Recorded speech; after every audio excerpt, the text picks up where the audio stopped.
Pakar sepak bola Vietnam, Pham Minh Hai, melontarkan kritik pedas terhadap perkembangan pemain naturalisasi timnas Indonesia terkini, terutama menyongsong Piala AFF 2022.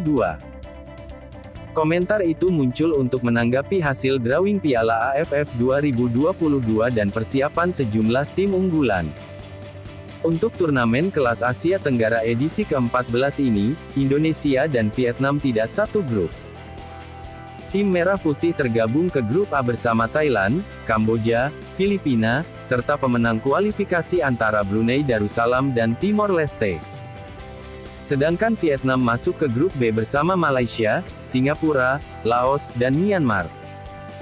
Pada edisi sebelumnya, Piala AFF 2020, Indonesia dan Vietnam satu grup. Di fase grup itu, keduanya bermain 0-0 dan sama-sama mengoleksi nilai akhir 10 dan selisih gol 9. Menanggapi hasil drawing Piala AFF 2022 ini, Pham Minh Hai langsung mengatakan Vietnam hampir bisa dipastikan lolos ke semifinal. Tim berjuluk Golden Star Warriors itu diprediksi akan bertemu Thailand atau Indonesia. Menurut Pham Minh Hai, Thailand dan Indonesia adalah dua tim terbaik di grup A, sehingga akan menjadi calon lawan Vietnam di semifinal. Meski begitu, dia mewanti-wanti timnas Vietnam sejak dini untuk benar-benar memperhatikan kekuatan timnas Indonesia di ajang Piala AFF 2022 ini. Pham Minh Hai menyinggung kemungkinan skuad Garuda akan diperkuat oleh 3 pemain naturalisasi terbaru, yakni Sandy Walsh, Jordi Amat, dan Sain Patinama. Namun, dia belum betul-betul yakin permainan Indonesia akan berkembang lebih baik dengan kedatangan 3 pemain itu. Dia meragukan kehadiran ketiga pemain naturalisasi itu bisa langsung mengubah kemampuan Indonesia untuk meraih prestasi tertinggi di Piala AFF 2022. Pasalnya, imbuh Pham Minh Hai, perkembangan sepak bola di Indonesia tidak mendasar sama sekali. Menurutnya, Indonesia tak seharusnya fokus untuk menaturalisasi para pemain keturunan. Dia menyarankan PSSI fokus pada pencarian bibit-bibit muda lokal saja daripada harus repot menaturalisasi pemain keturunan. Untuk itu, pakar sepak bola Vietnam tersebut meminta Indonesia berkaca pada negaranya. Vietnam jarang sekali terdengar akan menaturalisasi pemain keturunan.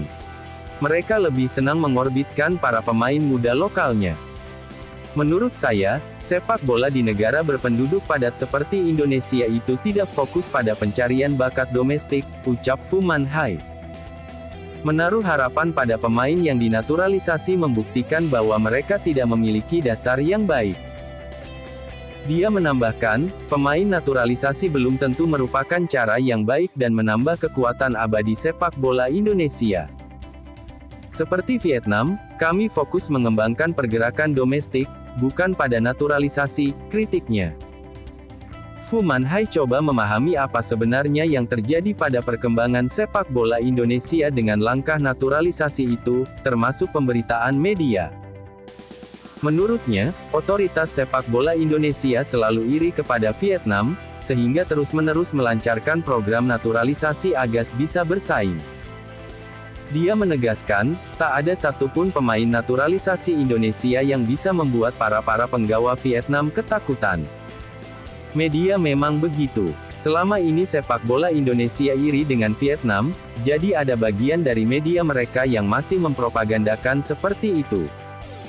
Dan kami tidak takut dengan apapun, tandas Pham Minh Hai.